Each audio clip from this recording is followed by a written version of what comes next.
Bienvenue au Jam de musique traditionnelle virtuelle animé par moi-même, Art Richard. et Denise Daigle-Bourgeois. Nous sommes très contents de vous avoir parmi nous dans notre communauté d'artistes. Chaque jam sera constitué d'au moins 2 tunes de violon jouées par Denise. Une pièce qu'elle va jouer au complet et que vous pourrez l'accompagner chez vous avec votre instrument préféré. Par après, nous aurons une entrevue avec notre artiste invité qui nous partagera une pièce musicale.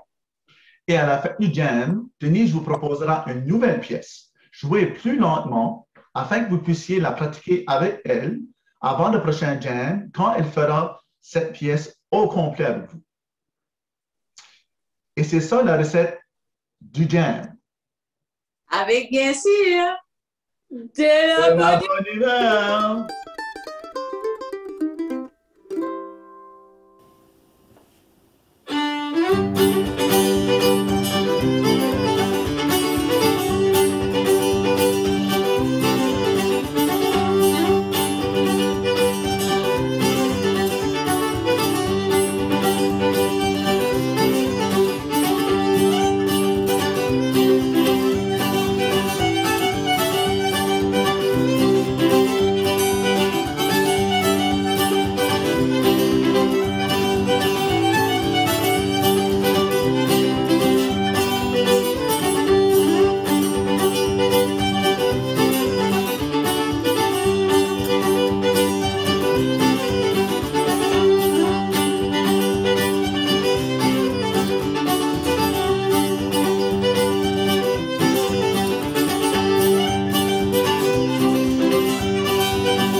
Bonjour et bienvenue tout le monde à notre invité Gilles Larocque, un de nos grands amis, un accordéoniste que ça fait longtemps qu'on connaît. Bonjour et bienvenue, comment ça va? Bonjour, ça va bien. Ça va Bonjour. bien, puis du moment qu'on parle d'accordéon, ça va tout le temps bien. Nous sommes vraiment contents que vous êtes là avec nous autres. Je suis sûr que les gens vont adorer votre son d'accordéon et votre bonne humeur. Oui.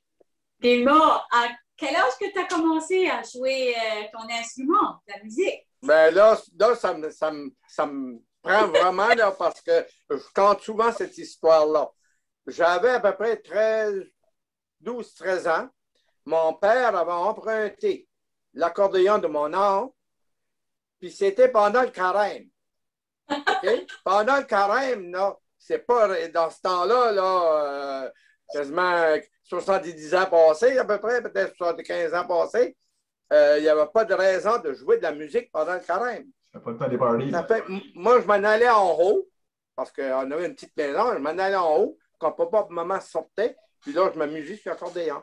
Puis j'ai appris un morceau, je l'ai joué assez souvent, que j'ai écœuré le monde dans la maison. I-A-A, le pays du Canada, c'est comme ça que j'ai appris. Oh, super. Puis tes influences, l'accordéon, c'est un instrument qui est particulier. Le monde ne réalise pas que c'est la même chose qu'une musique à bouche, surtout un accordéon diatonique. Mais toi, tes influences, tu as appris à jouer de l'accordéon, c'est sûr, tu as entendu des morceaux, mais qu'est-ce qui étaient tes influences qui t'ont propulsé à dire, je veux que ça soit mon instrument, par exemple? J'ai un de mes oncles, des frères de mon père, qui jouait d'accordéon. Puis à chaque fois qu'on allait là, je trouvais que c'était donc bien beau. Puis je me disais à moi-même, je suis capable de jouer ça. Et à partir de là, mon père en jouait un petit peu. Puis mon oncle, le père d'Étienne, le père de Marcel, qui est le président, là, lui aussi, on joue. Le président de l'Association des aînés. OK, oui. Oui, l'Association des aînés. Alors, je pense qu'on a comme une hérédité dans les Larocques qui peut jouer d'accordéon. Ouais. C'est là que c'est ça, pas mal ça qui vous a donné le boost d'apprendre à jouer. C'est ça qui m'a donné. Je peux vous dire une chose, ça a été mon élément déstresseur dans ma carrière d'enseignant. Ah, OK. J'arrivais le soir après la classe, une grosse journée, je sautais sur mon accordéon, puis 10 minutes après, tous les problèmes étaient partis. Un instrument qui est frais, on dirait, moi, c'est ça, la manière que je peux expliquer ça, c'est que ce que je joue, on dirait c'est un instrument qui est rafraîchissant, c'est comme le son est là. Je veux dire. Ouais. Il y a des fois, c'est comme des rages, là. J'en ai une en haut, puis une en bas ici, puis je m'en vais dans une des chambres, puis là, je peux jouer quasiment 3/4 d'heure à 1 heure. Ah ouais. Ah ouais. C'est tout pareil. Ouais. Est-ce que tu as d'autres instruments que tu joues? Ah ben, j'ai une guitare là que je peux passer un petit peu dessus. J'ai un orgue ici que Guy Paul m'a donné. OK. Guy Paul m'a donné. Je peux jouer des morceaux dessus pareil.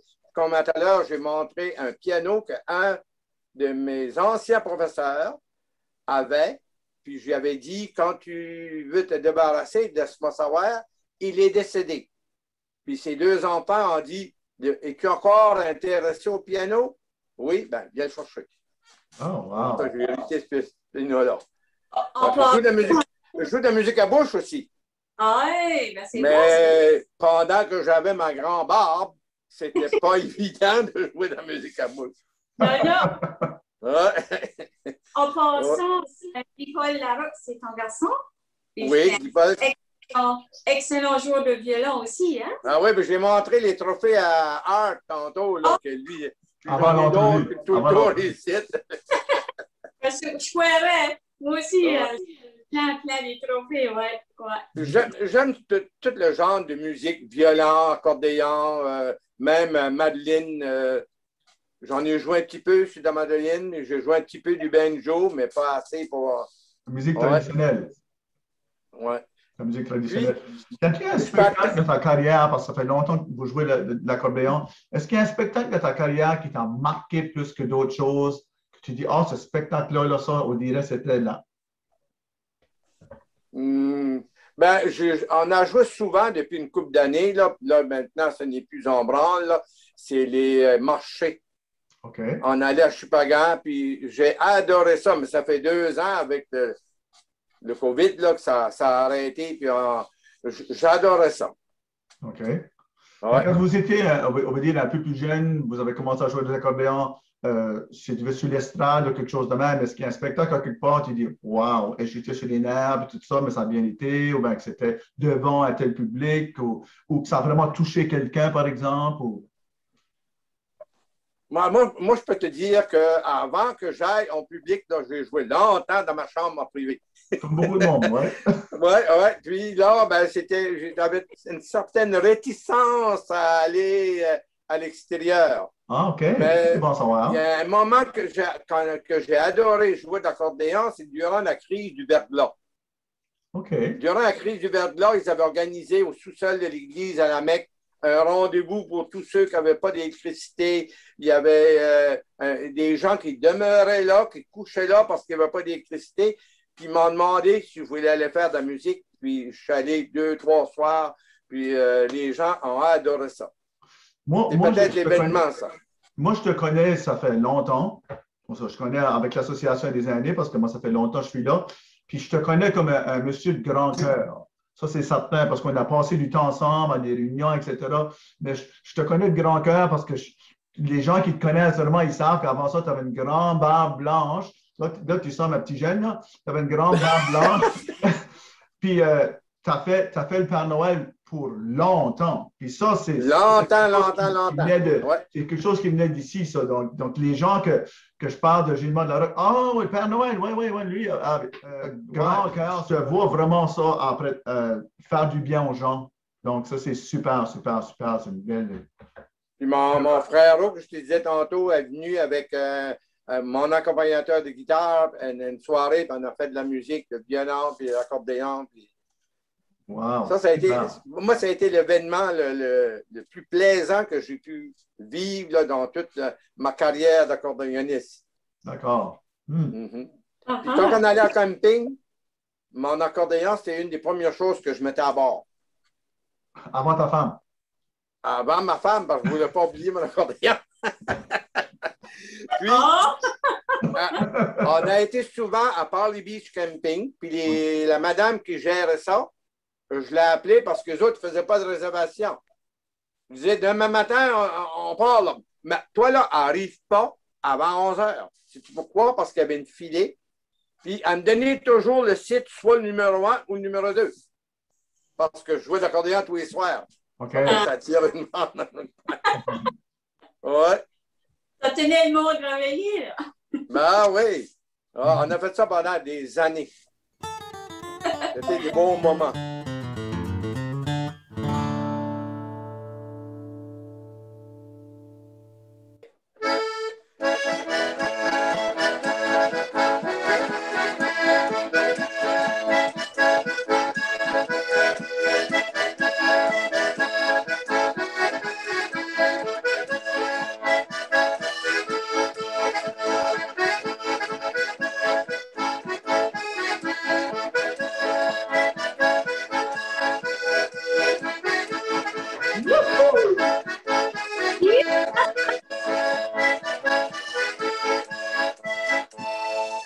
Oh, bravo, bravo, bravo, bravo.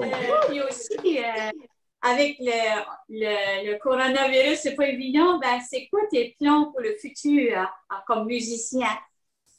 Ben, je souhaite que cet été, qu'il peut y avoir des marchés qu'on peut pouvoir aller jouer puis égayer les gens. Oui. Mais c'est pas évident, là. C'est ça que c'est, là. Puis je pense que je suis pas le seul. Tous les artistes, tous ceux qui font de la musique, du chant, des affaires-là, doivent manquer ces choses-là, là. Ah, certainement. Tous les gens qu'on parle là, à Denise, les musiciens, musiciennes, ils disent, oh, on manque assez ça, mais le public aussi. Nous autres, on manque ça parce que c'est dans notre sang, comme on dirait. Mais le public, là, qui sont habitués, qui étaient habitués d'avoir des artistes partout tout d'un coup. Parce que les artistes, donc ça nous fait voir un peu que si on n'aurait pas les arts de la scène, des arts, que ce soit du dessin ou de la musique, dans nos vies, et ça serait plate à mort. Ouais. Hein? Puis là, tu vois, le monde est assoiffé de spectacles et assoiffé.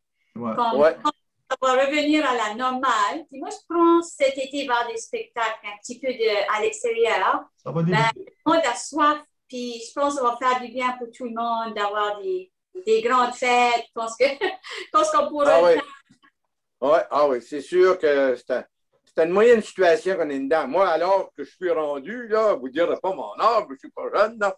C'est l'étape la plus désastreuse que j'ai pu voir. Ouais. Pour beaucoup de monde, pour beaucoup de monde. C'est une note plus léger, là.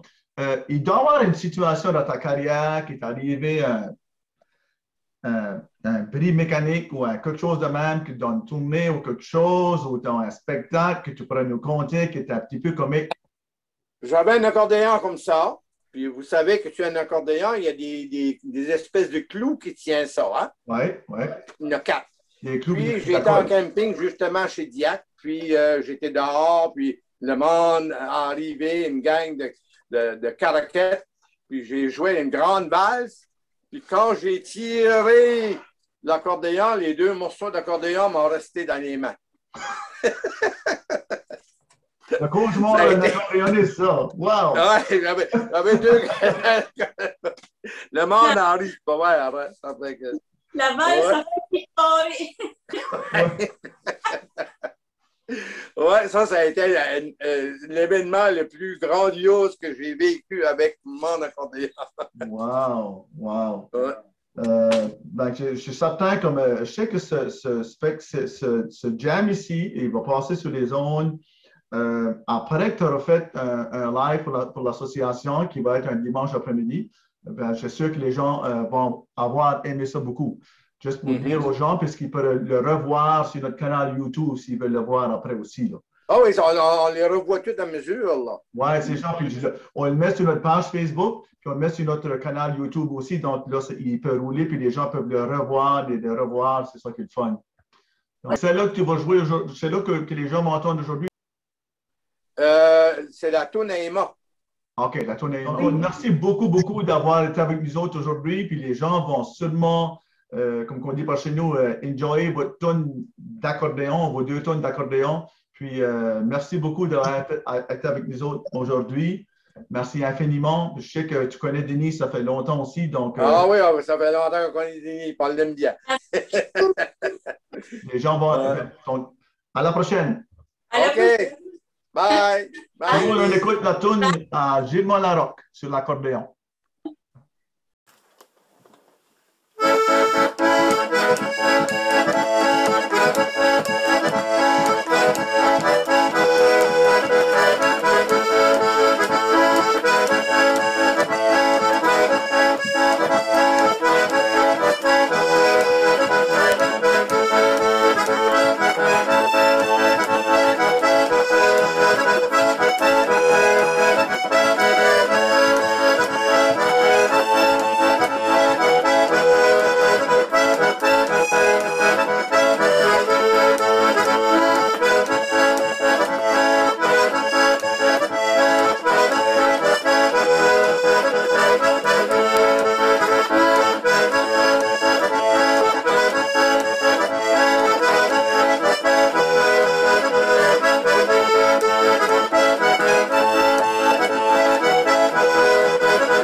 Le riz de Terrebonne, Terrebonne, c'est une ville un village au nord de Montréal.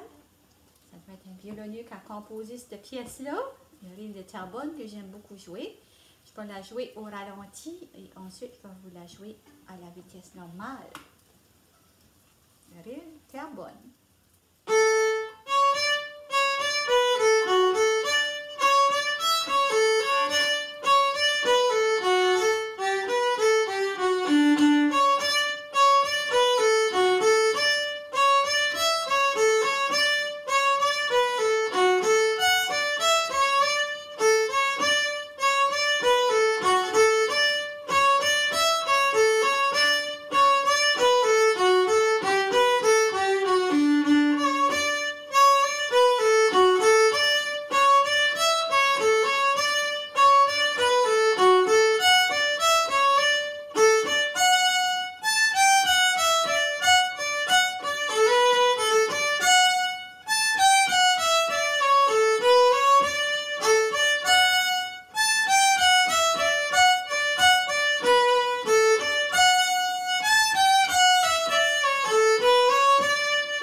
Merci de votre belle participation et merci surtout à notre invité. On a hâte de vous présenter notre prochain jam et surtout notre prochain invité. On espère que vous serez du rendez-vous. Continuez à pratiquer votre instrument et venez jammer avec nous la prochaine fois. N'oubliez pas, tous les premiers mercredis du mois à 19h, 7h à Boctouche. Salut tout le monde! Wouhou!